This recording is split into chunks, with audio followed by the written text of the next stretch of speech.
Hello दोस्तों, मैं धर्मेंद्र कुमार आप सबको डीआर ऑनलाइन क्लासेस में स्वागत करता हूं। आज का मेरा क्लास है धातु अधातु। क्या है? धातु अधातु। ठीक है, इसका धातु अधातु 3 से 4 वीडियो में खत्म हो जाएगा। ठीक है, पूरा क्लास। ठीक है, चलते हैं आज शुरू करते हैं और अपने दोस्तों के पास भी शेयर कर दो। यह क्लास काफ़ी मजेदार होने वाला है, काफ़ी आसान भाषा में समझ जाएगा। मेरा पूरी उम्मीद है कि आप सबों को वीडियो बहुत अच्छा लगेगा।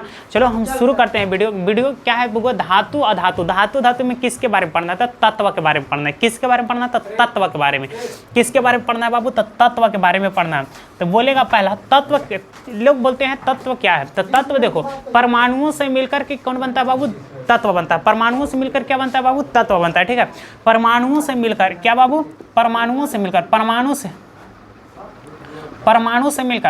से मिलकर के कोई चीज बनता है बाबू? तत्व बनता है। परमाणु अगर मिलकर के तत्व बनते हैं। लेकिन कनाद ने क्या बताया था? एक वैज्ञानिक थे जिसका नाम था कनाद। क्या है? कनाद। एक वैज्ञानिक थे जिनका नाम था कनाद। कनाद ने क्या बताया कि परमाणु को विभाजित नहीं किया जा सकता है ना, यह छोटे छोटे मौलिक कणों से मिलकर के बने होते हैं। तो उन्होंने बनाया, कनाद ने, एक वैज्ञानिक आए कनाद जिनका नाम था, इन्होंने बताए कि परमाणु को विभाजित नहीं किया जा सकता है। लेकिन आगे चल करके ऐसा नहीं हुआ। इनका जो कहना था वह गलत हो गया और परमाणु 3 मौलिक कणों में टूट गया। क्या बाबू? परमाणु के मौलिक कणों में टूट गया। परमाणु जो है यह 3 मौलिक कणों में टूट गया। कितने मौलिक कण में बाबू? तो 3 मौलिक कण में। एक टूटा इलेक्ट्रॉन, एक है इलेक्ट्रॉन, दूसरा है प्रोटॉन, कुछ है प्रोटॉन और तीसरा कुछ है बउआ न्यूट्रॉन, कुछ है न्यूट्रॉन। हाँ, तो ये 3 मौलिक कण में टूट गया। लेकिन कनाद ने बताया था कि इलेक्ट्रॉन और प्रोटॉन जो होते हैं, भले परमाणु को कोई तोड़ नहीं सकता है। लेकिन आगे चल करके परमाणु को 3 भाग में विभक्त कर दिया गया। एक का इलेक्ट्रॉन, दूसरा प्रोटॉन और तीसरा न्यूट्रॉन। ठीक है, तो इनके खोजकर्ता भी होंगे, इनके भी खोजकर्ता होंगे। तो इलेक्ट्रॉन का खोज किसने किया? प्रोटॉन का खोज किसने किया? न्यूट्रॉन का खोज किसने किया? ठीक है, तो इसका ट्रिक है ईंट पर नाच। याद रखना बाबू, ईंट पर नाच। क्या याद रखना? ईंट पर नाच। क्या रखना है? ईंट पर नाच। ई से हो जाएगा इलेक्ट्रॉन, टे से हो जाएगा जे थॉमसन। ठीक है, प से हो जाएगा प्रोटॉन, र से हो जाएगा रदरफोर्ड।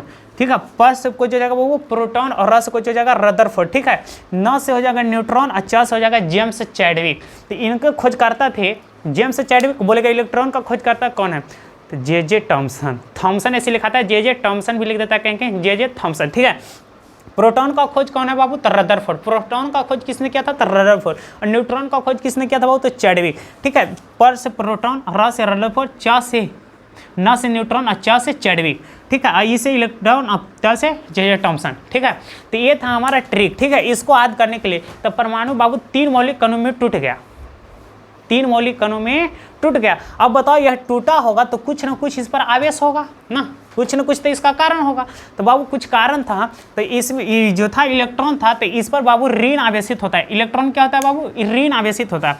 इलेक्ट्रॉन जो होता है, देखो इलेक्ट्रॉन होता है इसके नाभिक। देखो 2 भाग होता है, एक बाहरी कक्षा में, कोई मान लीजिए कोई तत्व है, इसके तत्व के जो अंतिम यानी कि नाभिक में जो होता है वो होता है प्रोटॉन और न्यूट्रॉन। कुछ होता है बाबू प्रोटॉन और न्यूट्रॉन। और इसके बाहरी कक्षा में जो चक्कर लगाता है वो होता है इलेक्ट्रॉन। क्या होता है बाबू? इलेक्ट्रॉन। ठीक है, इलेक्ट्रॉन क्या करता है?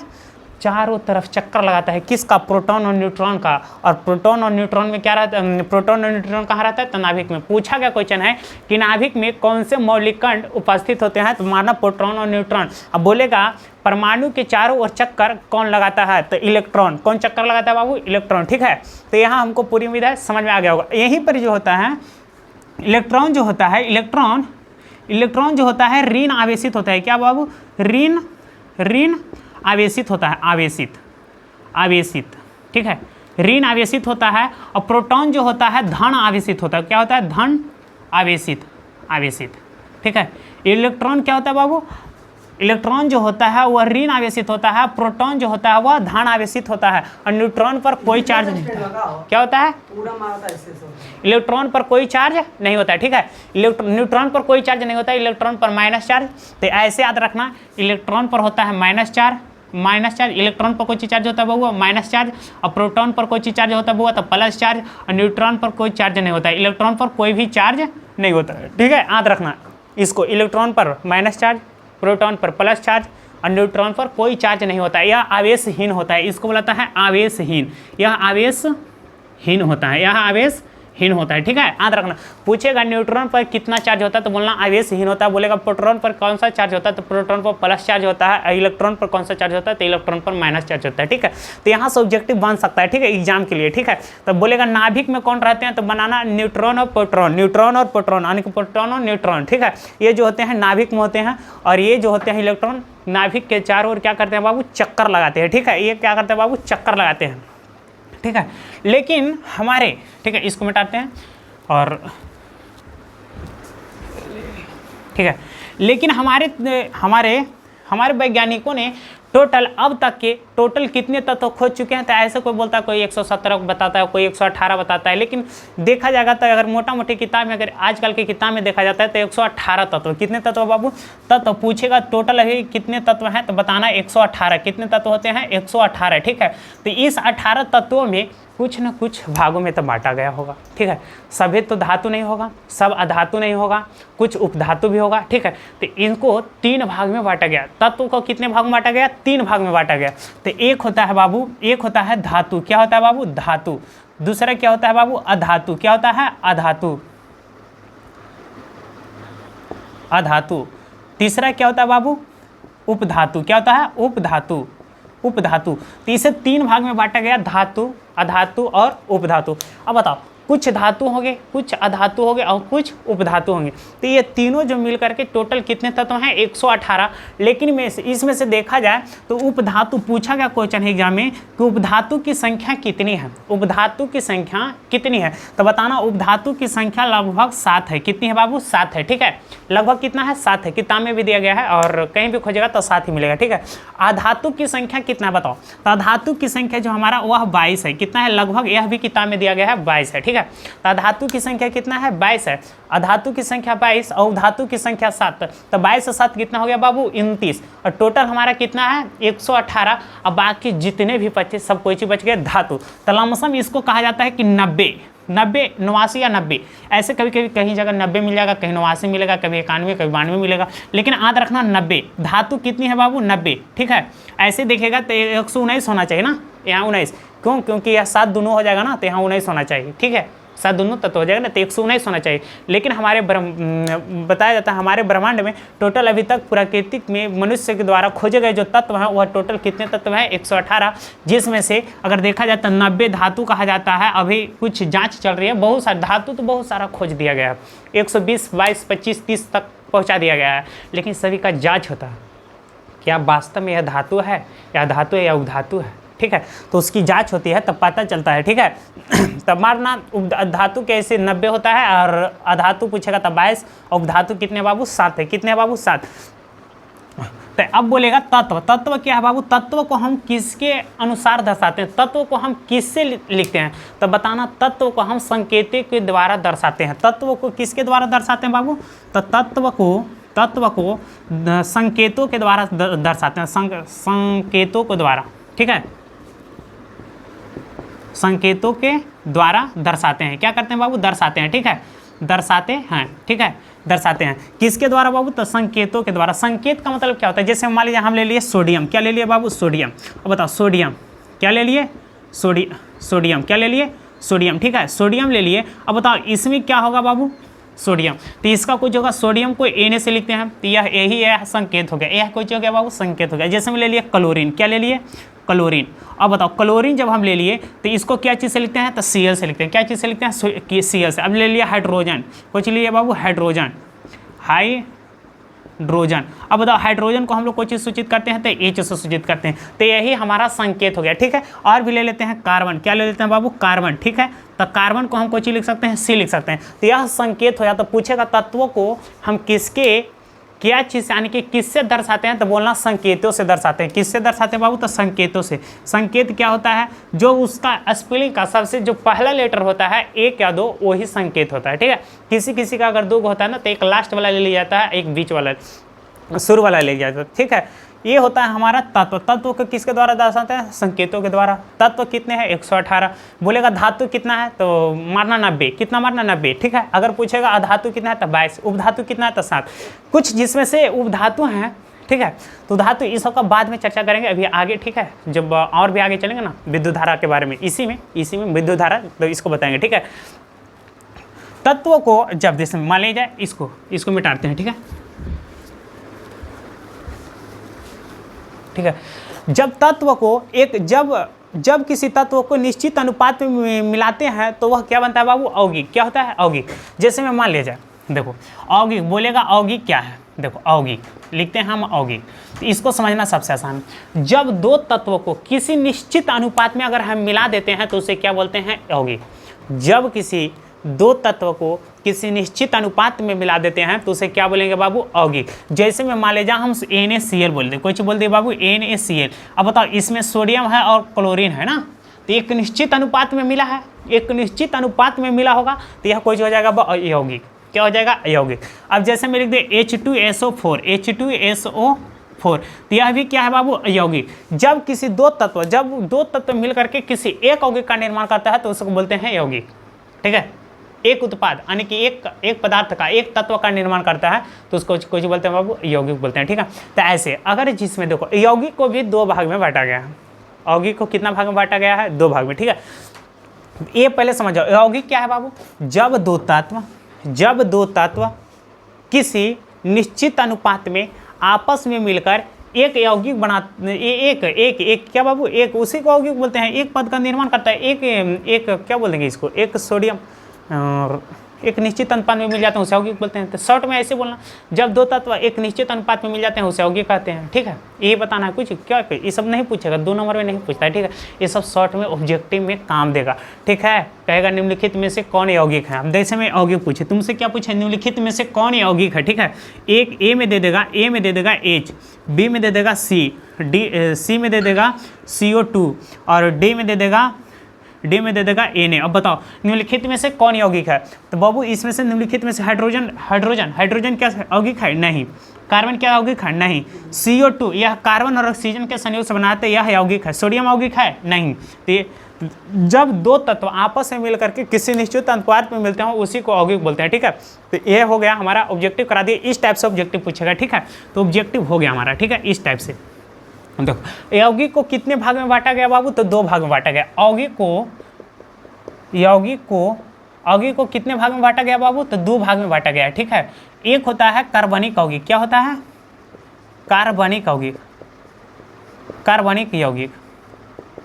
दूसरा क्या होता है बाबू? अकार्बनिक यौगिक, ठीक है। कार्बनिक यौगिक और अकार्बनिक यौगिक। बोलेगा कार्बनिक यौगिक किसे कहते हैं? वैसा तत्व जिसमें कार्बन की मात्रा होता है, वैसा यौगिक जिसमें कार्बन का मात्रा होता है उसे कार्बनिक यौगिक बोलते हैं, और वैसा यौगिक जिसमें कार्बन का मात्रा नहीं होता है उसे अकार्बनिक यौगिक बोलते हैं, ठीक है। क्या होगा? जिसमें कार्बन का मात्रा होता है, जिसमें कार्बन का मात्रा होता है उसे कुछ बोलेंगे? कार्बनिक यौगिक बोलेंगे। और जिसमें कार्बन का मात्रा नहीं होता है उसे अकार्बनिक यौगिक बोलेंगे। अधुआ क्या होगा बताओ? जिसमें कार्बन की मात्रा होती है उसमें कार्बनिक यौगिक बोलेंगे, जिसमें कार्बन उपस्थित नहीं होगा उसे अकार्बनिक यौगिक बोलेंगे, यानी जिसमें कार्बन की मात्रा नहीं होगा, ठीक है, उसे अकार्बनिक यौगिक बोलेंगे। जैसे में अगर हम इसका उदाहरण ले लेते हैं, ठीक है, देखो CH3COOH, ठीक है। एक और ले लेते हैं, जैसे में NH3CONH3, ठीक है, ये ले लिए। इसमें ले लो H2SO4, ठीक है, और एक लेते हैं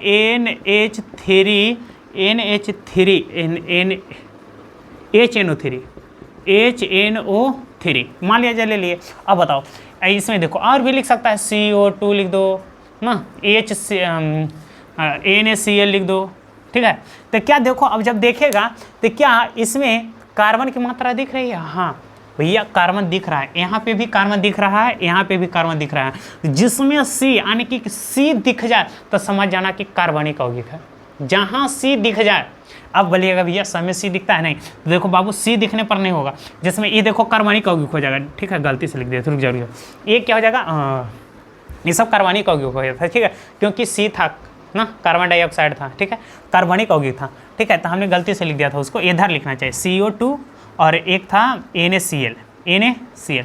तो बताओ Na सोडियम लवण होता है, या तो उदासीन होता है सोडियम लवण, ठीक है। तो इसको मिटा देते हैं, लेकिन चलते हैं इसमें, क्या चलते हैं बाबू, इसमें, ठीक है। तो ये देखो इसमें कार्बन की मात्रा होती है, इसमें कार्बन की मात्रा होती है, ठीक है। तो यह कार्बनिक यौगिक हो जाएगा। कौन सा यौगिक हो जाएगा, कार्बनिक यौगिक। इसमें कार्बन की मात्रा दिख रही है, यह कौन सी यौगिक हो जाएगा बाबू, कार्बनिक यौगिक हो जाएगा। क्या इसमें कार्बन की मात्रा दिख रही है, कहीं पे कार्बन दिख रहा है, नहीं, तो नहीं, तो अकार्बनिक यौगिक हो जाएगा। इसमें कार्बन की मात्रा दिख रहा है, नहीं, तो यह कौन सी यौगिक हो जाएगा, अकार्बनिक यौगिक। जिसमें कार्बन की मात्रा दिखती है ना उसे कार्बनिक यौगिक बोलेंगे, जिसमें कार्बन की मात्रा नहीं दिखती है उसे अकार्बनिक यौगिक बोलेंगे, ठीक है। तो ये था हमारा कार्बनिक अकार्बनिक। क्या समझ में आया, समझ में आया होगा तो जरूर बोलना हाँ, ठीक है। जब यह मिलता होगा तो किसी न किसी निश्चित अनुपात में मिलता होगा ना, किसी न किसी निश्चित अनुपात में मिलता होगा, ठीक है। तो इसको मिटाते हैं और देखो मान लीजिए यहाँ पे लिखे, मान लीजिए CO2, चलो ठीक है, बोल रुक जाओ इसको, ठीक है। कार्बनिक अकार्बनिक समझ गया होगा तुम लोग, ठीक है। इसको नोट करते चलना तुम लोग, ठीक है, नोट कर लेना, और जैसे जैसे पढ़ा रहे हैं वैसे वैसे नोट करना, नीचे की तरफ नोट करते चलना, और सारा समझ में आ जाएगा पूरा। बस कुछ नहीं है, छोटे छोटे, जिसमें कार्बन की मात्रा हो कार्बनिक होगी, जिसमें कार्बन की मात्रा नहीं होगी उसे कार्बनिक होगी बोलेंगे, ठीक है। काफ़ी आसान है। यहाँ पे लिखेंगे CO2, जैसे हम लिखे कार्बन डाइऑक्साइड, यहाँ पे लिख दिए H2O, यहाँ पर लिख दिए हम NH3 ना, और भी लिख सकते हैं जितना भी लिख दो। मान लीजिए हम 3 तत्व लिखे, कितना तत्व लिखे बाबू, 3 तत्व लिख दिए, ठीक है, 3 को लिख दिए यौगिक, 3 यौगिक हम लिखे। अब बताओ यह किसी न किसी अनिश्चित निश्चित अनुपात में मिला होगा, बोलेगा, जानता है कोई चीज़, क्वेश्चन लिखेगा ऐसे, CO2 में कार्बन और ऑक्सीजन, यानी कि कार्बन डाइऑक्साइड में C यानी कि कार्बन और ऑक्सीजन का अनुपात क्या होगा, इसमें कितने तत्व है,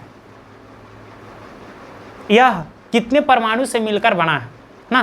तो यह बोलेगा कितने अनुपात में है, इसका अनुपात पूछेगा। क्या पूछेगा बाबू, अनुपात पूछेगा।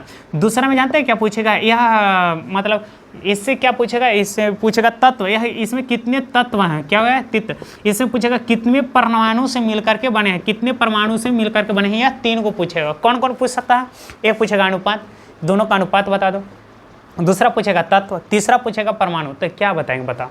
तो यह जो होता है ना, तो अनुपात जो होता है, बताओ यहाँ कार्बन कितना है, कुछ नहीं तो 1 है, तो 1 कार्बन 1। अब बताओ कुछ है नहीं, तो यहाँ पे ऑक्सीजन है, तो अनुपात दे देंगे, ऑक्सीजन कितना है बाबू 2, तो 1 अनुपात 2 का अनुपात, अनुपात समझ गया, समझा।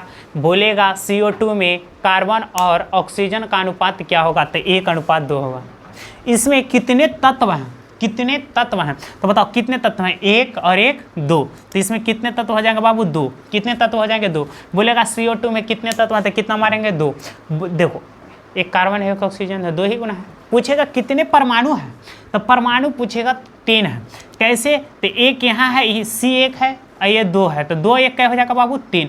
तो यह कितने परमाणु है, तो 3 परमाणु है। क्या समझ में आया, 1 कार्बन और 2 ऑक्सीजन, तो 2 1 3, तो परमाणु समझ में आ गया होगा। अनुपात कैसे निकालते हैं, तत्व और परमाणु, ये समझ में आ गया होगा, ठीक है। इसमें चलते हैं और H2O में पूछेगा, H2O में हाइड्रोजन और ऑक्सीजन का अनुपात क्या है, इसमें कितने तत्व और इसमें कितने परमाणु है, ठीक है। तो इसमें अनुपात पूछेगा। क्या पूछेगा बाबू, अनुपात, तो बता देंगे, और तत्व पूछेगा, और क्या पूछेगा बाबू, परमाणु पूछेगा। क्या पूछेगा, परमाणु। क्या पूछेगा बाबू, परमाणु, ठीक है। तो बोलेगा इसमें कितने कितने का अनुपात में है, तो बताओ हाइड्रोजन कितना है बाबू 2, तो यहाँ लिख देंगे 2। ऑक्सीजन कितना है बाबू 1, तो यहाँ पर हो जाएगा 2 अनुपात 1 के। समझ में आया, क्या 2 अनुपात 1 में है। बोलेगा हाइड्रोजन और ऑक्सीजन का अनुपात कितना होगा, तो 2 अनुपात 1, ठीक है। बोलेगा इसमें कितने तत्व है, तो 1 है हाइड्रोजन और 1 है ऑक्सीजन, तो कितने तत्व है बाबू 2, तो हो जाएगा 2। परमाणु बोलेगा कितना है, तो परमाणु यहाँ पे 2 है, यहाँ पे 1 है ना, यहाँ पे 1 है, यहाँ पे 2 है, तो 2 1 कितना हो जाएगा बाबू 3, तो ये हो जाएगा परमाणु की संख्या 3 हो जाएगी, ठीक है। आप लोग को समझ में आया होगा हमारी पूरी मेहनत। इसका बता दो, इसका बता दो जल्दी से, इसका जल्दी से बता दो फटाफट से, इसका बता दो, कमेंट में ज़रूर बताओ, ठीक है। इसमें कितने परमाणु हैं, ठीक है, बताओ इसमें कितने अनुपात में, इसमें कितना अनुपात होगा, तो बताओ। यहाँ पे कितना हो जाएगा बाबू 1, नाइट्रोजन कितना हो जाएगा 1, तो यहाँ पे 1 लिख देंगे अनुपात। यहाँ पे हाइड्रोजन का होगा बाबू 3 हो, तो 3 1 अनुपात 3 हो जाएगा, 1 अनुपात 3। तत्व पूछेगा तो क्या हो जाएगा बाबू 1 और 2, तो टोटल तत्व 2। इसमें पूछेगा कितने परमाणु हैं, तो बताओ यहाँ पे 1 और यहाँ पे 3, तो 3 1 कितना हो जाएगा बाबू 4, 3 1 कितना हो जाएगा 4, ठीक है। ऐसा तो देखा जाता है ना, तो परमाणु निकालने का सबसे आसान है, क्या करो बाबू, दोनों अनुपात को जोड़ दो, तो 2 1 3 तो परमाणु हो जाएगा 3, 2 1 3 तो हो जाएगा परमाणु 3, 3 1 4 तो परमाणु कितना हो जाएगा 4। अनुपात निकाल लिया तो परमाणु निकालने में दिक्कत नहीं होगा, ठीक है। शॉर्ट में ऐसे मार देना, ठीक है। ऑब्जेक्टिव पूछेगा और शॉर्ट में इस तरह से बनाना है। और यहाँ से हमारी पूरी उम्मीद है आप सबको यह समझ में आया होगा, किसी न किसी निश्चित अनुपात में होगा कि नहीं बताओ, होगा। तो इसी ये था हमारा पूछा हुआ क्वेश्चन है।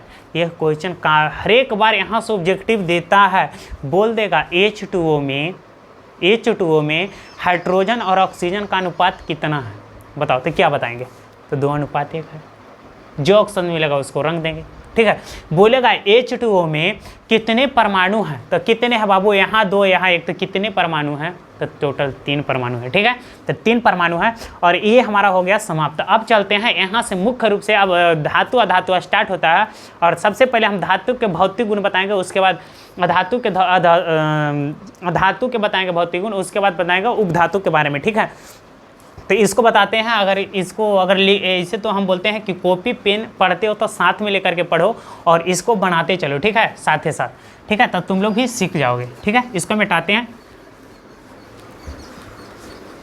नेक्स्ट हाँ, यहाँ पे लिखते हैं धातु, क्या लिखते हैं बाबू, धातु जिसको बताता है मेटल मीन्स होता है धातु। मेटल का मतलब कुछ होता है बाबू, मेटल का मतलब होता है धातु। धातु के कौन सा गुण लिख रहे हैं बाबू, भौतिक गुण, ठीक है। धातु के कौन सा गुण पढ़ने जा रहे हैं बाबू, भौतिक गुण, ठीक है। धातु के हम कौन सा गुण पढ़ेंगे, भौतिक गुण, ठीक है।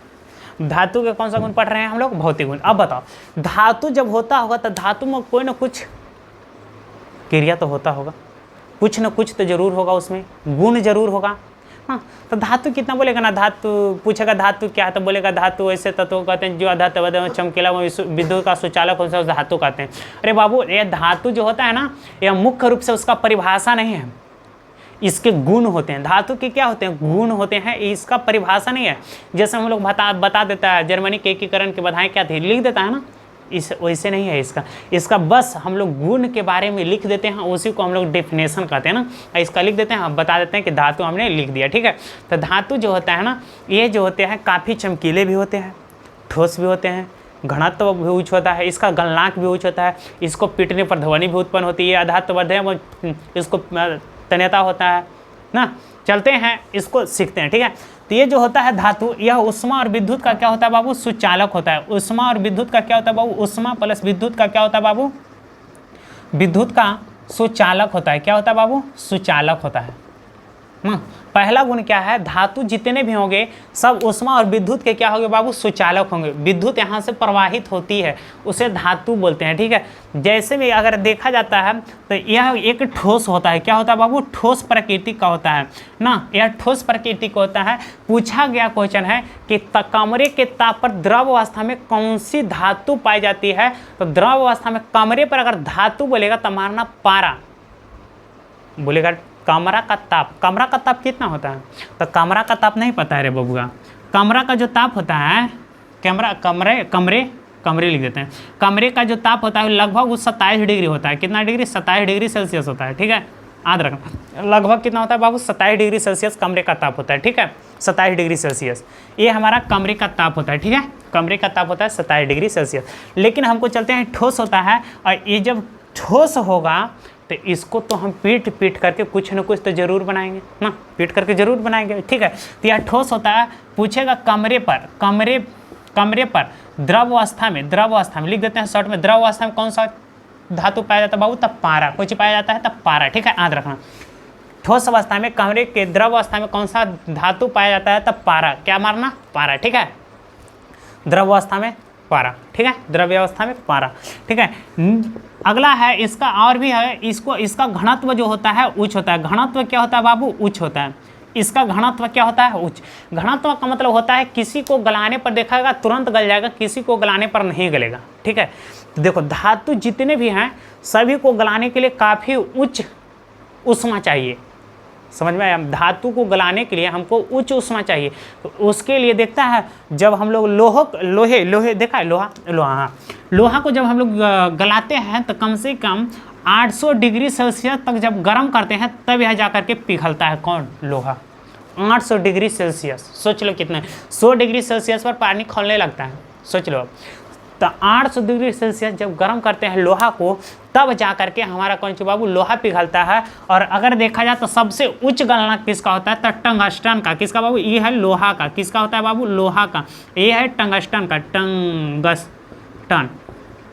टंगस्टन का जो होता है यह लमसम 3300 से 3500 होता है। कितना बाबू? 3300 से 3500। अगर इसको हम कभी कभी 3300 मिलेगा, कभी कभी 3500, ठीक है, तो ऐसे 3500 ही लिख देते हैं। 3500 डिग्री सेल्सियस तक इसको जब हम गर्म करेंगे तब जा करके यह पिघलता है। कौन? टंगस्टन।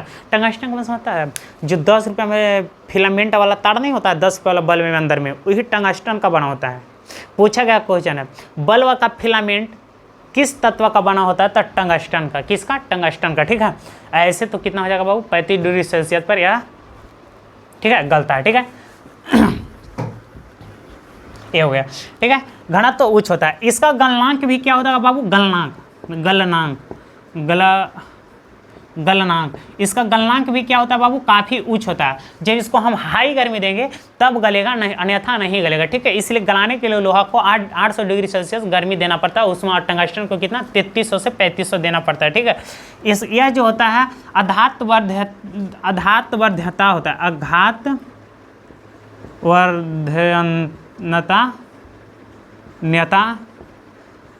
होता है। इसका मतलब होता है आघातवर्धनता मतलब होता है चादर, यानी कि चादर इसको पीट करके हम बना सकते हैं। हाँ, बना सकते हैं। अगर धातु है, कोई चीज़ अगर धातु है तो हम इसको पीट करके क्या बना सकते हैं बाबू? चादर बना सकते हैं। जैसे में हम लोग देखा जाए तो धातु का जितने भी घर में महिलाएं जितनी भी जेवर जटिया पहनती है सब धातु होता है। समझ में आया क्या बोले? जितने भी घर में जेवर जेठिया सब पहनती है औरत लोग, जिसमें सोना चांदी सब क्या है बाबू? धातु है। क्या है? धातु, ठीक है। तो धातु है तो उसको पीट करके हम चादर बना सकते हैं। हाँ, इसको पीट करके हम चादर बना सकते हैं, वह धातु होगा, ठीक है, ताद होगा, ठीक है। धातु का ये सब गुण है, ठीक है। इसमें तन्यता काफ़ी अधिक होता है। कुछ होता है बहुत तन्य होता है, यह तन्य होता है। इसमें तन्यता होता है, ठीक है। इसकी तन्यता होता है, यह तन्य होता है, ठीक है। इसकी तन्यता उच्च होती है, यानी कि समझो कि काफ़ी अच्छा होता है, ठीक है, उच्च होती है। यह उष्मा और विद्युत का काफ़ी तेज़ी से प्रवाह करता है, ठीक है। तो यह तन्य होता है। सबसे तन्य धातु जो होता है वह सोना होता है। कोई चीज़ होता है बाबू? सोना जो होता है सबसे तन्य धातु है। सोना सबसे तन्य धातु है, सबसे तन्य धातु है, ठीक है। पूछेगा, कहा जाता है कि सबसे तन्य धातु कौन है? तो सोना माना सबसे तन्य धातु है। कौन? सोना सबसे तन्य धातु है। कहा जाता है कि 100 ग्राम सोने से, कितना बाबू?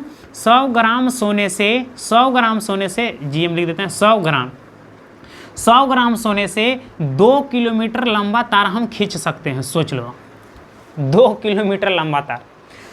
कितना? 100 ग्राम सोना से, 100 ग्राम सोना इतना ज़्यादा होगा, 100 ग्राम सोना से 2 किलोमीटर लंबा तार खींच सकते हैं। इतना होता है यह तन्य। सोच लो, इसको यानी कि काफ़ी पतला बना सकते हैं। किसको? धातु को। किसको? धातु को, ठीक है। धातु को सबसे लंबा, यानी कि सबसे लंबा कितने किलोमीटर बाबू? 2 किलोमीटर लंबा हम तार बना सकते हैं, ठीक है। यहीं से क्वेश्चन एक और दिखता है कभी कभी, अगर कभी सोचना चाहिए लोग को, तो सबसे तन्य होता है तो सोना वोना का घर में क्यों नहीं तार बना दिया जाता? तो काफ़ी महंगा होता है, ये सब का डर रहता है, चोरी वोरी का, इसी कारण से ये लोग ना नहीं लगाया जाता है, ठीक है। बस कुछ नहीं, यही था। यह जो है धातु जितने भी होते हैं सबके बाहरी कक्षा में क्या लिखेंगे बाबू? बाहरी कक्षा में कितने इलेक्ट्रॉन होते हैं? 1 2 3। मतलब जब इलेक्ट्रॉनिक विन्यास निकालते हैं, अगर किसी तत्व का इलेक्ट्रॉनिक विन्यास हम निकालें अब बाहरी कक्षा में 1 2 और 3 इलेक्ट्रॉन आ जाए तो समझ जाना वह धातु है। क्या है? धातु है। कैसे बताए? ट्रिक देखो, धातु पकड़ने का ट्रिक समझ जाओ। अगर कोई मान ले जाए हम इलेक्ट्रॉनिक विन्यास निकाले, जैसे हम मान लीजिए सोडियम का इलेक्ट्रॉनिक विन्यास निकालते हैं तो 2 8 1। इसके बाहरी कक्षा में कितना इलेक्ट्रॉन आ गया बाबू? 1। अब बताओ, यह एक इलेक्ट्रॉन आया तो क्या धातु हो गया? अधातु। तो धातु होगा। हमने क्या बताया? किसी तत्व के बाहरी कक्षा में अगर 1 2 3 अगर 1 2 3 इलेक्ट्रॉन रहते हैं तो वह क्या होते हैं बाबू? धातु होते हैं, ठीक है। ठीक है। तो बताओ यह धातु होते हैं और जब यह क्या करते हैं बाबू, यह इलेक्ट्रॉन का त्याग करते हैं। यह इलेक्ट्रॉन का क्या करते हैं बाबू, यह इलेक्ट्रॉन का त्याग करते हैं, यह इलेक्ट्रॉन का क्या करते हैं बाबू, त्याग करते हैं। कहते हैं नहीं हमारे बाहरी कक्षा में एगो है, तुम ले जाओ, एगो ले जाओ। यह अष्टक सब अपना अपना अष्टक पूरा करना चाहते हैं, लेकिन अष्टक पूरा होगा कहाँ से ना। और जो 6, 7, 8 होते हैं वो सब सोचते हैं हम खींचना चाहते हैं, तो वह ऋण आवेशित होते हैं, वो अधातु होते हैं। ठीक है, जिसके बाहरी कक्षा में 6, 7, 8 होते हैं वह अधातु होते हैं। जिसके बाहरी कक्षा में 1, 2 और 3 होते हैं वह क्या होते हैं बाबू, धातु होते हैं। क्या होते हैं बाबू, धातु होते हैं। इसको पीटने पर, अगर किसी तत्व को पीटने पर क्या उत्पन्न हो, ध्वनि उत्पन्न हो, तो समझ जाना धातु है। क्या है बाबू, धातु है। जिसमें लोहा को पीटते हैं तो कितना आवाज़ करता है, बताओ आवाज़ करता है कि नहीं, तो धातु है। क्या धातु, धातु। ठीक है, जिसको पीटने पर अगर आवाज़ करता है वह क्या हो जाएगा बाबू, धातु होता है। काफ़ी जो बताओ, यह जो होता है धनात्मक होता है। यह क्या होता है बाबू, धनात्मक होता है। यह क्या होता है बाबू, धनात्मक होता है। ठीक है, यह क्या होता है बाबू, धनात्मक। बताओ जब कोई मान लीजिए कोई पुरुष है, ठीक है, किसी न किसी के यहाँ से कर्जा लेता होगा।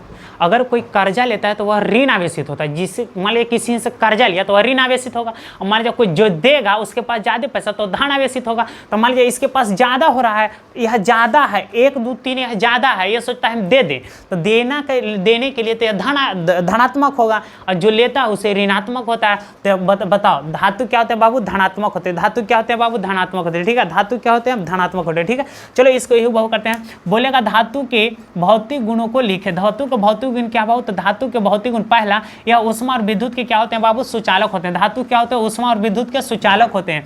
यह क्या होते हैं बाबू, ठोस होते हैं। यह काफी ठोस होते हैं। कमरे के ताप पर, द्रव अवस्था में, कमरे के ताप पर द्रव अवस्था में कौन सा धातु पाया जाता है, तो मारना पारा। क्या मारना बाबू, पारा। ठीक है, बोलेगा इसका घनत्व क्या होता है बाबू, धातु का घनत्व क्या होता है बाबू, उच्च होता है। बोलेगा धातु का घनत्व निम्न होता है, उच्च होता है, बढ़ता नहीं घटता, तो क्या बोलेंगे, तो उच्च होता है। क्या होता है बाबू, उच्च होता है। इसका गलनांक क्या होता है बाबू, तो इसका गलनांक भी उच्च होता है। इसका गलनांक भी क्या होता है बाबू, उच्च होता है। इसका घनत्व भी उच्च होता है। ठीक है, इसे अधात्वर्धता यानी कि पीट करके हम चदरा बना सकते हैं। देखा है लोहा हुआ जिसमें टेना, जिसमें तेल आता है, तेल टेना होना वाला देखता है। आजकल बहुत सारा चीज़ें होती हैं जिसको चदरा हम लोग बनाते हैं, देखता है ढलैया उलैया के लिए, देखता है उसको कुछ बोलता है, प्लाई का तो होता है, लेकिन एक और होता है लोहा का चदरा होता है, उसको पीट करके बनाया जाता है। तो धात्वर्धता होता है वह कुछ होता है बाबू, धातु। इसको पीट करके हम चदरा बना सकते हैं। ठीक है, सबसे तन्य धातु पूछेगा, तन्यता। इसमें तन्यता भी उच्च होता है, इसमें तन्यता भी उच्च होता है। सबसे तन्य धातु कौन है बाबू, तो सोना सबसे तन्य धातु। सोना को जो बाबू सबसे तन्य धातु है। ठीक है, एक कहा जाता है कि 100 ग्राम सोने से 100 ग्राम सोने से 2 किलोमीटर तार बना सकते हैं। ठीक है, इसके बाहरी कक्षा में कितने इलेक्ट्रॉन होते हैं बाबू, तो 1, 2 और 3 होते हैं। इसके बाहरी कक्षा में कितने इलेक्ट्रॉन होते हैं, 1, 2 और 3 इलेक्ट्रॉन होते हैं। इलेक्ट्रॉन का त्याग, यह इलेक्ट्रॉन का क्या करता है बाबू, त्याग करता है। जिसके बाहरी कक्षा में 1, 2, 3 इलेक्ट्रॉन हो जाएंगे वह त्याग करना चाहते हैं। ठीक है, त्याग करना चाहते हैं। जिसको पीटने पर ध्वनि उत्पन्न होती है। धातु के पीटने पर क्या उत्पन्न होती है बाबू, ध्वनि होती है। जिसमें लोहा को हम लोग पीटते हैं, देखते हैं जब कोई चीज़ मतलब काटने उटने वाला जब बनाता है, जो लोहार उहार वो सब देखना पीटेगा तो बहुत आवाज़ करता है, तो ध्वनि उत्पन्न होता है। तो क्या होता है बाबू, धातु होता है। इसका धनात्मक होता है। यह कोई होता है बाबू, धनात्मक होता है। यह कोई होता है बाबू, धनात्मक। कोई मान लीजिए पैसा किसी को कर देता है, उसको कहाँ ज़्यादा है तभी तो वह देगा, तो वह धन है, धनात्मक होगा। ठीक है, तो इसके पास ज़्यादा है या ये वो क्या करना चाहता है बाबू, त्यागना चाहता है। ठीक है, जैसे मिल जाता है क्लोरीन, 2, 8 कितना हो जाएगा, 7। तो इसके बाहरी कक्षा में कितने आ गया, 7। तो ये सोचता है कि हम एक ले ले, क्या ले ले बाबू, एक ले ले। ये सोचता है कि हम एक दे दें, और दोनों मिलकर के सोडियम क्लोराइड बना देता है, NaCl। ठीक है, इस तरह से साझा करता है और यह ले लेता है। तो बताओ यह लेगा तो यह होगा ऋण आवेशित, और यह देगा तो यह होगा धन आवेशित। ठीक है, ऋण आवेशित, धन आवेशित। कितना बोलेगा बउआ, धन आवेशित के साथ अभिक्रिया करती है तो नहीं करती है। धन आवेशित तत्व धातु के साथ अभिक्रिया नहीं करता है, अधातु के साथ अभिक्रिया नहीं करता है। ये सब गुण है। ठीक है, ये सब अभिक्रिया नहीं करता है। देखो एक धातु था, एक अधातु था, दोनों अभिक्रिया कर लिया, सोडियम क्लोराइड बना दिया। ठीक है, तो ऐसा क्या अभिक्रिया करता है। ठीक है, तो ये हमारा हो गया धातु के गुण। क्या हो गया बाबू, धातु के गुण। अगर इसको नहीं लिखा होगा तो आप लोग स्क्रीनशॉट ले लो और लिख लेना कॉपी पर। ठीक है, इसी तरह से। और चलो, और नेक्स्ट हमारा है अधातु। अब देखो धातु हो गया, तो धातु से तो विद्युत धारा बहता होगा, धातु से विद्युत धारा तो बहता होगा, ठीक है। तो इसको मिटाते हैं, ठीक है, मिटाने दो, ठीक है। तो धातु से क्या हो जाएगा बाबू, विद्युत धारा क्या होगा, बहेगा, ठीक है। धातु से क्या होगा बताओ, विद्युत धारा, अगर धातु है तो विद्युत धारा तो बहेगा, विद्युत धारा। विद्युत धारा को कोई चीज बुलाता है बउआ, इलेक्ट्रिक करंट, इंग्लिश में इलेक्ट्रिक करंट, विद्युत धारा, इलेक्ट्रिक करंट, ठीक है। तो ये होता है हमारा विद्युत धारा। विद्युत धारा से यहाँ देखो, अब देखो विद्युत धारा कहाँ से प्रवाहित होगा, तो एक होता है धातु, एक होता है धातु, ठीक है, एक होता है अधातु, अधातु, दूसरा क्या होता, तीसरा क्या होता है बाबू, उपधातु, उपधातु, ठीक है। तीसरा क्या होता है बाबू, उपधातु। देखो बोलेगा धातु विद्युत का सुचालक होता है या कुचालक। धातु विद्युत धारा का, यानी कि विद्युत धारा का, धातु जो होता है विद्युत धारा का सुचालक है या कुचालक। तो बताओ क्या होता है बाबू, सुचालक होता है। क्या होता है बाबू, सुचालक। तो यह विद्युत धारा का सुचालक होता है। और काफ़ी तेजी से इसमें धारा बहती है, काफ़ी तेजी से इसमें धारा बहती है, ठीक है। यह काफ़ी तेजी से इसमें धारा बहती है, इसलिए इसको चालक पदार्थ भी बोला जाता है, ठीक है। चालक यानी कि इसको इंग्लिश में बोला जाता है कंडक्टर। क्या बोला जाता है, अगर इंग्लिश में सुचालक को इंग्लिश में बोला जाता है कंडक्टर, ठीक है। इसको इंग्लिश में बोला जाता है कंडक्टर, कंडक्टर टर, गलती लिख रहे थे, ठीक है। कंडक्टर क्या हो जाएगा बाबू, CONDU, कंडक्टर, ठीक है, कंडक्टर। अब ठीक हुआ, कंडक्टर, इसको इंग्लिश में क्या बोला जाता है वो, कंडक्टर, ठीक है। इसको बोला जाता है सुचालक, ठीक है। यह काफ़ी तेजी से धारा बहती है, ठीक है। ये होता है अधातु। यह क्या होता है बाबू, कुचालक। इसमें धारा बहती है तो नहीं बहती है, तो यह होता है कुचालक, कुचालक, ठीक है। इसमें धारा नहीं बहती है, इसमें धारा बहती है, ठीक है। ऐसे याद रखो, इसमें धारा बहती है, इसमें धारा नहीं बहती है, इसमें बहती है। उपधातु किसको कहते हैं, जिसमें धातु और अधातु जब दोनों तत्वों को मिलाकर के किसी तत्व का निर्माण करते हैं उसे उपधातु बोलते हैं। तो इसमें धारा बहती है लेकिन धीरे धीरे। क्या बहती है बाबू, धीरे धीरे, ठीक है। तो इसको बोला जाता है अर्धचालक। क्या बोला जाता है बाबू, अर्धचालक, ठीक है। इंग्लिश इसको बुलाता है इंसुलेटर। इसको इंग्लिश में इंसुलेटर बोला जाता है, इंग्लिश में कुछ बोला था वो इंसुलेटर, इंसुलेटर, LUTAR, देखो LUTAR, इंसुलेटर, ठीक है। इंग्लिश नहीं आता उतना हमको, ठीक है। इंसुलेटर जैसे भी लिखा था इंग्लिश नहीं आता उतना, ठीक है।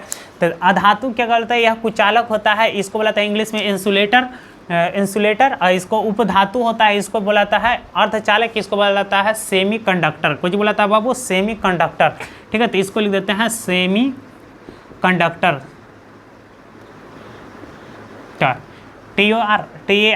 TOR होता है कंडक्टर, ठीक है, कंडक्टर, TOR, ठीक है, कंडक्टर। अर्धचालक किसको बुलाता है, इंग्लिश में बुलाता है सेमी कंडक्टर, ठीक है। तो देखो इतना समझो कि धातु में सुचालक होता है। इसमें धातु क्या होते हैं बाबू, सभी धातु सुचालक होते हैं, ठीक है। अधातु भी कुचालक होते हैं, लेकिन सभी अधातु कुचालक नहीं होते हैं।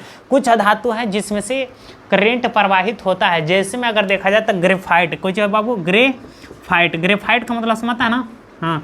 ग्रेफाइट यह एक धातु है, लेकिन इसमें से क्या होता है बाबू, हमारा करंट फिर भी प्रवाहित हो जाता है। जिसमें ग्रेफाइट का मतलब समझना, जो पेंसिल में देखा है काला काला रहता है जिससे हम लोग लिखते हैं, ठीक है, बचपन में लिखता था, ठीक है। तो जिससे हम लोग लिखते हैं छिल करके जो काला काला निकलता है वही होता है ग्रेफाइट। तो ग्रेफाइट को हम लोग क्या होता है बाबू, यह अधातु होता है। यह कुछ होता है बाबू, अधातु होता है। क्या होता है, अधातु। लेकिन यह विद्युत का क्या होता है बाबू, सुचालक होता है। कुछ होता है बाबू, सुचालक होता है, ठीक है। पूछा गया क्वेश्चन है, वह कौन सी अधातु है जो विद्युत का, वह कौन सी अधातु है जो विद्युत का सुचालक होता है, तो ग्रेफाइट। क्या होता है बाबू, ग्रेफाइट, ठीक है। वह कौन सी अधातु है जो विद्युत का सुचालक होता था, ग्रेफाइट। क्या मानना है, ग्रेफाइट, ठीक है। ये हमारा हो गया ग्रेफाइट, ठीक है। ये समझ में आ गया ना, ठीक है। इसको एक बार करा देते हैं। धातु क्या होता है बाबू, विद्युत के सुचालक होते हैं। क्या होते हैं बाबू, सुचालक होते हैं। इसमें काफ़ी तेजी से धारा बहती है। अधातु क्या होते हैं बाबू, यह विद्युत के सुचालक नहीं होते, इसे कुछ चालक बुलाता है, कुछ चालक। इसमें धारा नहीं बहती है, ठीक है। ये होता है उपधातु। क्या होता है बाबू, उपधातु। इसमें अर्धचालक होता है, इसमें धीरे धीरे करंट बहता है। क्या होता है बाबू, धीरे धीरे करंट बहता है, ठीक है। इसमें धीरे धीरे करंट बहता है। लेकिन जैसे में से कुछ उपधातु हैं, जैसे में उपधातु, जैसे में सिलिकॉन, जर्मेनियम, आर्सेनिक ना, सिलिकॉन, जर्मेनियम,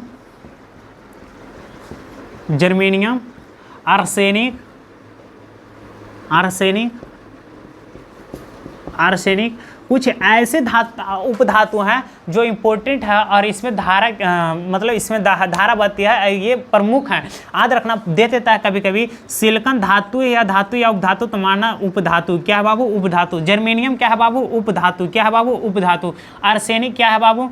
उपधातु। क्या है बाबू? उपधातु। ठीक है, तो 7 गो हैं, इनको 7 को लिख लेना। ठीक है, अगर नहीं लिख पाएगा तो मेरे कमेंट में बताना कि भैया लिख करके एक वीडियो बना दीजिए, तो हम इसका एक ट्रिक जरूर बना करके शेयर करेंगे और काफ़ी अच्छा से याद हो जाएगा। ठीक है, इसका बस कुछ नहीं है। ठीक है, बस याद हो जाएगा। ठीक है, तो सबसे अगर पूछेगा सबसे तेजी से धारा किस में बहती है? ठीक है, तो धातु में। सबसे धीरे धीरे धारा किस में बहती है? तो उपधातु में। धारा नहीं बहती है अधातु में। ठीक है, या विद्युत के कुचालक होते हैं, या अर्धचालक होते हैं, या सुचालक होते हैं। इसमें तेजी से धारा बहती है, इसमें धारा नहीं बहती है। इससे धारा बहती है तो धीरे धीरे। क्या होते हैं बाबू? धीरे धीरे। ठीक है, ये होता है तेजी से, जिसमें देखा होगा कभी कभी जिसमें तेजी से धारा बहती है, जब वो वहाँ दुकानदार पर जाएगा तो उसको बुलाता है कभी कभी जाएगा ना, तो कभी कभी दुकान पर लिखल रहेगा इलेक्ट्रिक। कोई चीज़ लिखल बाबू? इलेक्ट्रिक दुकान लिखल रहेगा। कहीं पर जाएगा तो वहाँ पर लिखल रहेगा इलेक्ट्रॉनिक दुकान। कहीं पे जाएगा तो लिखल रहेगा बाबा धर्मेंद्र कुमार इलेक्ट्रॉनिक दुकान। कहीं लिखल रहेगा बाबा विकास वाच इज द इलेक्ट्रॉनिक दुकान। कहीं ये दुकान, कहीं वो दुकान। तो समझ जाओ कि जिसमें तेज़ी से धारा बहता होगा वह इलेक्ट्रिक दुकान होगा, जहाँ पर तेज़ी से धारा नहीं बहता होगा यह इलेक्ट्रॉनिक दुकान होगा ना। तो मतलब एक समझता है इलेक्ट्रिक का मतलब धीरे धीरे वाला। देखो इसका हम समझाते हैं धीरे। इलेक्ट्रिक में अंतर होता है। इलेक्ट्रिक में अंतर क्या है? हम जैसे में देखा जाए, जिसमें इलेक्ट्रिक में अगर आएंगे तो बहुत सारा हो जाता है, लेकिन इलेक्ट्रॉनिक में आते हैं तो यह धीरे धीरे बढ़ता है। जैसे में देखा जाए तो इलेक्ट्रॉनिक का कुछ उदाहरण ले लेते हैं। जैसे में मान लीजिए टीवी। क्या बाबू? टीवी अगर खुलता है तो क्या एक दफात खुल जाता है? नहीं, थोड़ा टाइम लेता है ना, तो धीरे धीरे खुलता है। तो यह इलेक्ट्रॉनिक दुकान होता है। देखेगा तो बाजार में रहता है इलेक्ट्रॉनिक दुकान। ठीक है, तो वहाँ पर टीवी बनता है। तो समझ जाओ। और देखो ये जितने भी होते हैं, और अब समझ में आ गया होगा, मोबाइल चार्जर, मोबाइल, लैपटॉप, ये सब होते हैं। ठीक है, इलेक्ट्रॉनिक दुकान। ठीक है, तो इसमें तेज़ी से धारा बहती है इलेक्ट्रिक, जिसमें धारा नहीं बनती सो इलेक्ट्रॉनिक। ठीक है, ठीक। लेकिन आते हैं इसमें से, किस में आते हैं बाबू? इसमें अगर आते हैं, अगर देखो अगर जैसे मान लीजिए लैपटॉप। ठीक है, लैपटॉप हमारा या धातु के तार का बना होता है, या धातु का या उपधातु का। तो बउआ अधातु तो से तो कोई चीज़ चलेगा नहीं, क्योंकि वह तो विद्युत का कुचालक होता है। तो जितने भी जिसमें धीरे धीरे लाइन प्रवाहित होती है, जो धीरे धीरे हमारा खुलता है, वो सब उपधातु का बना होता है। किस तार का बना होता है बाबू? उपधातु का। जैसे में लैपटॉप यह धीरे धीरे खुलता है तो यह कोई हो जाएगा बाबू? उपधातु का बना होगा। जैसे में टीवी हमारा कोई हो जाएगा बाबू? तो उपधातु तार का बना होगा। कौन सा तार का बना होगा ना? अब जैसे में कंप्यूटर ले लेते हैं बाबू ना, कंप्यूटर ले ले, उपधातु का बना होता है। मोबाइल ले लेते हैं, मोबाइल देखता है जब बंद कर दो उसको, धीरे धीरे जब खोलेंगे तो क्या एक दफा खुल जाता है? नहीं, धीरे धीरे खुलता है। ठीक है, तो मोबाइल क्या हो जाएगा? ठीक है, तो मोबाइल हमारा हो जाएगा, कुछ हो जाएगा बाबू? उपधातु हो जाएगा। और भी होता है, बहुत सारा होता है। जिसमें देखो खिलाड़ी लोग का जो होता है ग्राउंड में, वो भी लाइट अधातु का ही होता है, उपधातु का ही होता है। देखता है जब जलेगा, जितने वह हिट होगा उतना ही वह फैलेगा। कुछ जैसे हम लोग के घर में भी कुछ बल्ब वैसे हैं ना, दुकान पर मिलते हैं, जो उपधातु जो धीरे धीरे बढ़ेंगे, और कोई इतने हैं कि फास्ट जलते हैं। तो वह बल्ब जो होते हैं धातु और उपधातु दोनों से बने होते हैं। ठीक है, बल्ब। ठीक है, जैसे में पंखा, तो पंखा में देखो वहाँ टिप चलने लगता है पूरा स्पीड, है ना। तो यह क्या है बाबू? धातु तार का बना होता है ना, कॉपर। हाँ, पूछेगा सबसे उच्चतम क्या होता है बाबू?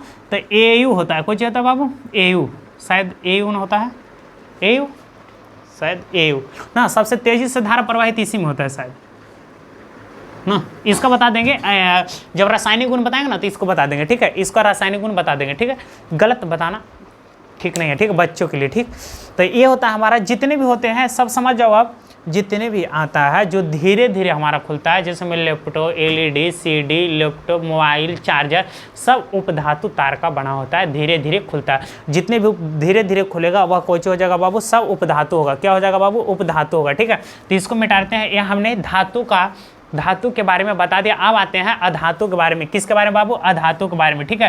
तो ये सब याद रखना, ठीक है। अब आते हैं अधातु के बारे में। अधातु, ठीक है। अधातु के भौतिक गुण। अब चलेंगे किसके भौतिक गुण बाबू? तो अधातु के भौतिक गुण। अधातु के भौतिक, इसको बोलाता है नॉन मेटल। इसको कुछ बोला था बाबू? नॉन मेटल, ठीक है। इसको क्या बोला जाता है बाबू? तो नॉन मेटल बोला जाता है, ठीक है। तो ये होता है नॉन मेटल के भौतिक गुण। किसके भौतिक गुण? इसके भौतिक गुण, ठीक है। तो इसके जो भौतिक गुण होते हैं, देखो, जो गुण धातु में था वह गुण इसमें नहीं होगा, ठीक है। जो गुण धातु में था वह गुण इसमें नहीं होगा, ठीक है। यह जो गुण धातु में था वह गुण इसमें नहीं होगा। वो बताओ, ऊष्मा और विद्युत का क्या था बाबू? सुचालक था। तो यह ऊष्मा और विद्युत का क्या हो जाएगा बाबू? हाँ, विद्युत का वह सुचालक था, यानी कि उसमें धारा प्रवाहित होता था, तो वह सुचालक था। तो यह ऊष्मा और विद्युत का कुछ हो जाएगा बाबू? कुचालक हो जाएगा। क्या हो जाएगा बाबू? कुचालक हो जाएगा, ठीक है। उसको हम लोग, वह ठोस होता था। क्या होता था बाबू? ठोस होता था। और उसमें देखते थे ना, उसमें धातु ही चमक होती थी ना, वह चमकता बहुत है। धातु जितने होते हैं चमकते हैं। जिसमें सोना होना, देखो, क्यों ना उसको 5 साल भी पहन जाता है धातु को, तो फिर भी क्या सोना का संरक्षण घटता है? नहीं घटता। उतना ही का उतना ही चमकता है। लेकिन जितने भी अधातु होंगे जब पहनेंगे ना, तो यह मटमैला रंग का होता है, मट्टी का जैसा होता है। यह मटमैला बोला जाता है। इसमें धातु जैसी चमक नहीं होती, इसमें धातु जैसी चमक नहीं होती, ठीक है। और उसमें पूछे तो वह धातु ही चमक होती है, उसमें धातु ही चमक होती है। कोई, ठीक है। तो उसमें क्या होता है बाबू? धातु ही चमक होती है, ठीक है। इसमें धातु ही चमक नहीं होती, ठीक है। इसमें धातु ही चमक नहीं होती। तो आज लिख देते हैं, इसमें धातु ही चमक नहीं होती, इसमें धातु ही चमक नहीं होती। यह कैसा होता है बाबू? तो मटमैला रंग का होता है। मटमैला रंग का होता है। मटमैला लिख दें, मटमैला, ठीक। तो लिखे मटमैला रंग का होता है, यानी कि मट्टी का रंग होता है। मटमैला होता है, मटमैला, रुक जाओ, मटमैला रंग का होता है, मटमैला रंग का होता है, ठीक है। मटमैला रंग का होता है, यह मट्टी का रंग का होता है। इसमें धातुई चमक नहीं होती, ठीक है। उसमें धातुई चमक होती है। इसको पीट करके, इसमें पीटने पर ध्वनि उत्पन्न नहीं होती, इसमें पीटने पर ध्वनि उत्पन्न नहीं होता, उसमें पीटने पर ध्वनि उत्पन्न होती थी, ठीक है। इसको पीट करके इसका घनत्व कुछ होता है बाबू? निम्न होता है। गलनांक भी सब कुछ इसमें निम्न होता है। जो उसमें था वह इसमें उल्टा होता है, ठीक है, अधातु में, ठीक है। तो इसमें ध्वनि उत्पन्न होती थी। इसको पीट करके हम चादर बना सकते हैं तो नहीं, चादर बना सकते हैं तो नहीं। यह अधातु वर्धनता होता है, अघात वर्धनता होता है तो नहीं, यह धातु वर्धनता नहीं होता है। यह तन्य धातु होता है, इसमें तन्यता होता है, तन्यता होता है तो नहीं होता है, यह तन्यता नहीं होता है, ठीक है। यह इलेक्ट्रॉन को क्या करता है बाबू? ग्रहण करता है ना। वह इलेक्ट्रॉन को क्या करता था बताओ? वह इलेक्ट्रॉन को क्या करता था बाबू? तो ग्रहण करता था। यह इलेक्ट्रॉन वह त्याग करता था, यह कुछ करेगा बाबू? ग्रहण करेगा। बताओ, यह क्या करेगा बाबू? ग्रहण करेगा। लेकिन वह जो था, धातु होते हैं, जो धातु इलेक्ट्रॉन को त्याग करते हैं, वह अधातु इलेक्ट्रॉन को क्या करते हैं बाबू? ग्रहण करते हैं, ठीक है। नेक्स्ट हमारा है इसके बाहरी कक्षा में, इसके बाहरी कक्षा में ना, धातु के बाहरी कक्षा में क्या होता था बाबू? 1 2 3। तो इसके बाहरी कक्षा में हो जाएंगे 5 6 7। इसके बाहरी कक्षा में कितना होता है बाबू? 5 6 7। वह क्या था बाबू? धनात्मक होता था। वह देता था तो उसको धनात्मक बुलाता था। तो यह विद्युत का, यह लेता है तो इसको ऋणात्मक बुलाता है। कुछ बुलाता है बाबू?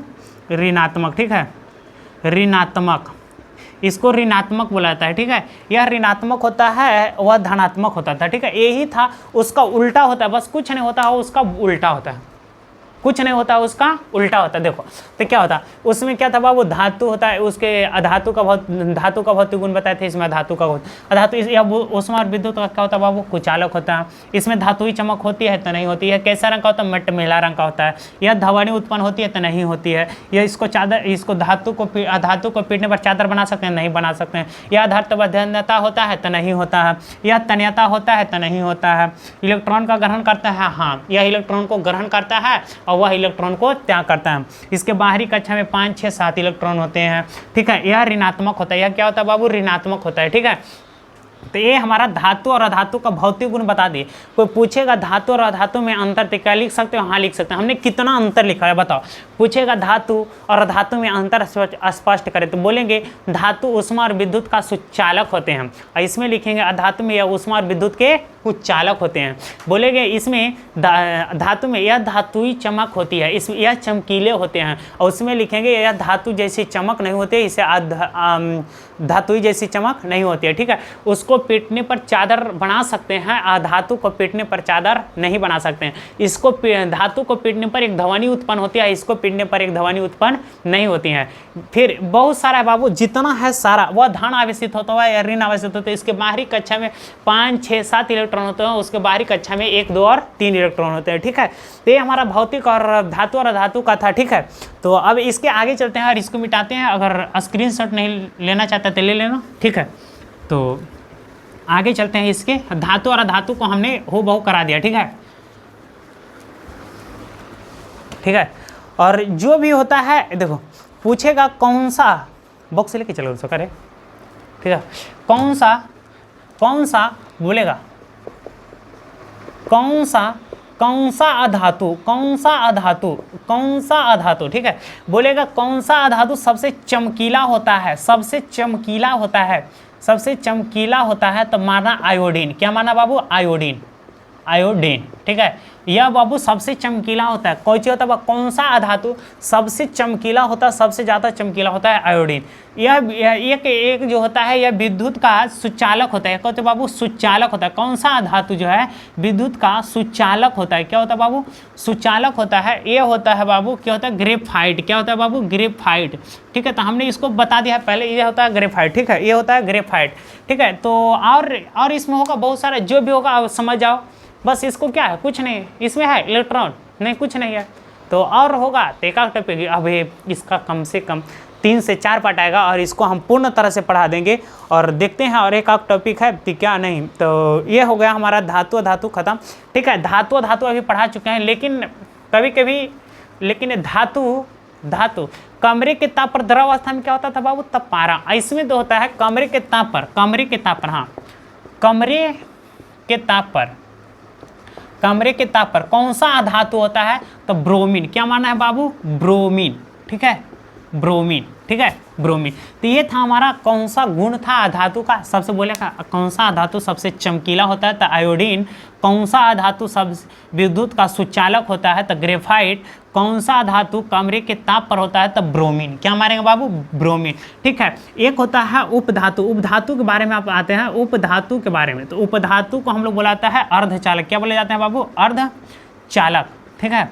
उपधातु के बारे में हम लोग क्या बोलते हैं बाबू, अर्धचालक, ठीक है। तो ये जो होता है धातु और अधातु दोनों के मिश्रण से बनता है, उसी को उपधातु बोले जाते हैं। क्या बोलते हैं बाबू, जब धातु और अधातु, जब धातु और अधातु जब दोनों को हम मिला देंगे तो हमारा क्या बनता है बाबू, उपधातु बनता है। क्या बनता है बाबू, उपधातु बनता है, ठीक है, उपधातु बनता है। जब धातु और अधातु को मिला देते हैं तो हमारा क्या बनता है बाबू, उपधातु बनता है। क्या बनता है, उपधातु, ठीक है।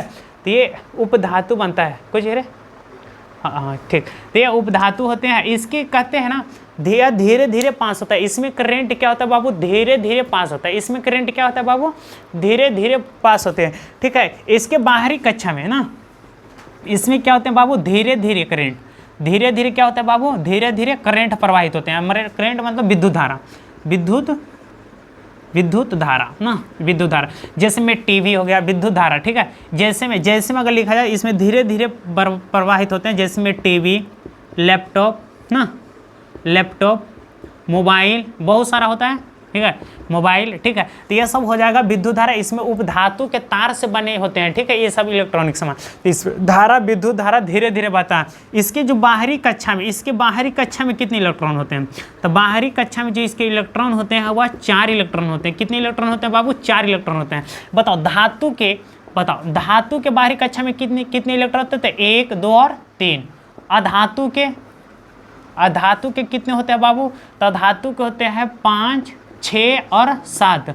और उपधातु के बाहरी कक्षा में कितने उपधातु कितने होते हैं बाबू? जिसके बाहरी कक्षा में 4 आ जाता है वह उपधातु होता है। कौन सी होता है बाबू? उपधातु। ठीक है, जितने भी होंगे यह उपधातु होंगे जिसके बाहरी कक्षा में 4 होते हैं। ठीक है, सभी नहीं, कुछ अपवाद भी होता है जिसमें से। ठीक है, लेकिन चलते हैं और एक क्वेश्चन पूछता है धातु के ऑक्साइड ना, इसको लिख लेना, यह काफ़ी इंपॉर्टेंट है। ठीक है, धातु के ऑक्साइड और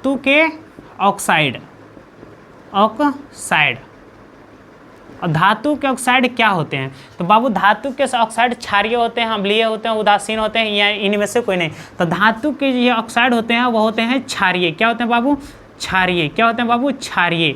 ठीक है, क्षारीय कभी कभी एग्जाम में नहीं देता है तो बच्चा फंस जाते हैं। तो क्षारीय का दूसरा नाम है भास्मिक, जिसको बोला था भस्मीय। कुछ बोला था बाबू?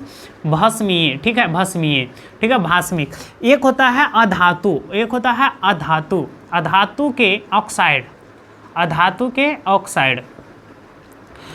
के ऑक्साइड कैसे होते हैं बाबू? तो ये हुआ क्षारीय, तो अधातु का हो जाएगा अम्लीय। कैसा होता है बाबू? अम्लीय होता है। कैसा होता है? अम्लीय। ठीक है, अम्लीय एक ही होता है, अम्लीय होता है, या अधातु के ऑक्साइड होता है। ठीक है, अधातु के ऑक्साइड कोई होते हैं बाबू? अम्लीय होते हैं। ठीक, अधातु के ऑक्साइड कोई होते हैं बाबू? क्षारीय होते हैं। इसके ठीक है, तो ये हो गया हमारा ख़त्म। और अब मिलते हैं कल और नेक्स्ट वीडियो में। आज के लिए बस इतना है। लेकिन सबसे पहले देखो, कभी एक क्वेश्चन पूछा था एग्जाम में कि लोहे में जंग सबसे ज़्यादा कहाँ लगता है, सुखाड़ में या नमी में? तो बाबू देखो, समुद्र के किनारे जितने भी होते हैं नमी होता है। समुद्र के किनारे क्या था बाबू? नमी। और जो हम लोग गांव जवार में रहते हैं वहाँ सुखाड़ रहता है ना, सूखा जैसा। तो सबसे ज़्यादा लोहे में जो नमी लगता है वह जंग लगता है, वह नमी के कारण लगता है। ठीक है, नमी के कारण। ठीक है, सबसे ज़्यादा लंग क्या? जहाँ ऑक्सीजन संयोग करेगा ज़्यादा वहीं तो नमी होगा ना, तो वहीं पर ही सबसे ज़्यादा जंग लगता है। तो याद रखना यहाँ। लेकिन एक चीज़ और आते हैं धातु अधातु। ठीक है, धातु अधातु इसको मिटाते हैं। और एक हमारा है धातु और अधातु। ठीक है, धातु और अधातु। ठीक है, इसको सबसे अच्छा है जितने भी गैस आते हैं, जितने भी हमारे गैस होते हैं, छोड़ दे। ठीक है, जितने भी हमारे गैस होते हैं वह सब अधातु होते हैं। क्या होते हैं बाबू? अधातु। जो भी बच जाते हैं वह कुछ होते हैं बाबू धातु। लेकिन कुछ उपधातु भी तो हैं। जितने भी गैस होते हैं प्रॉपर अधातु होते हैं। लेकिन याद रखना जितने भी कोई, जैसे मैं हिंदी में लिखते हैं ऑक्सीजन, क्या लिखे बाबू? ऑक्सीजन। क्या लिखे? ऑक्सीजन। जैसे में लिख दिया कार्बन। ठीक, लिख दिया नाइट्रोजन। ठीक है, नाइट्रोजन। ठीक है, नाइट्रोजन। फिर लिख देंगे और लिख सकते हैं, ठीक है, नियॉन। जितने भी हिंदी तत्व के यानी कि हिंदी शब्द के अंत में न आ जाता है ना, सब क्या हो जाते हैं बाबू? अधातु हो जाते हैं। क्या हो जाते हैं बाबू? अधातु हो जाते हैं। लेकिन कुछ अपवाद है, जैसे में बाबू सिलिकॉन। कुछ हो जाता है बाबू? सिलिकॉन बाबू उपधातु न आया, लेकिन क्या होगा बाबू? उपधातु। लेकिन देखो यह गैस है नहीं, तो इधर से भी पकड़ सकते हैं। इसके बाहरी कक्षा में कितने इलेक्ट्रॉन आ जाएगा? तो 2, 8, 4 आ जाएगा। तो यह कुछ हो जाएगा उपधातु। ठीक है, तो इलेक्ट्रॉनिक विन्यास से पकड़ सकते हैं धातु अधातु। ठीक है, और जितने भी हिंदी सेंटेंस जिससे में हम लिख देते हैं हीलियम। कुछ लिख दे बाबू? हीलियम। जैसे में यहाँ पे मतलब लिथियम। कुछ लिख दे बाबू? लिथियम। और लिख देते हैं सल्फर। ठीक है, सोडियम। और भी लिख देते जितने भी, अगर वैसे धातु, जैसे में जितने भी धातु, अगर जितने भी हिंदी सेंटेंस के अंत में अगर यम आ जाता है वह धातु होते, प्रायः धातु होंगे। 90% धातु होते हैं। 2-4 को ऐसे अपवाद होते हैं जो कि धातु नहीं होते हैं, और कुछ ऐसे अपवाद होते हैं जो अधातु नहीं होते हैं। लेकिन याद रखना जितने भी गैस हैं, ये सब सारा गैस है ना, ये सब जितने भी गैस है सब क्या होगा बाबू? अधातु हो जाएंगे। और जितने भी गैस नहीं होते हैं वह धातु और उपधातु में चले आते हैं। ठीक है, तो यही था हमारा आज का क्लास। अब मिलते हैं कल नेक्स्ट वीडियो में। अगर वीडियो अच्छा लगा तो वीडियो को लाइक और चैनल को सब्सक्राइब करें। ठीक है।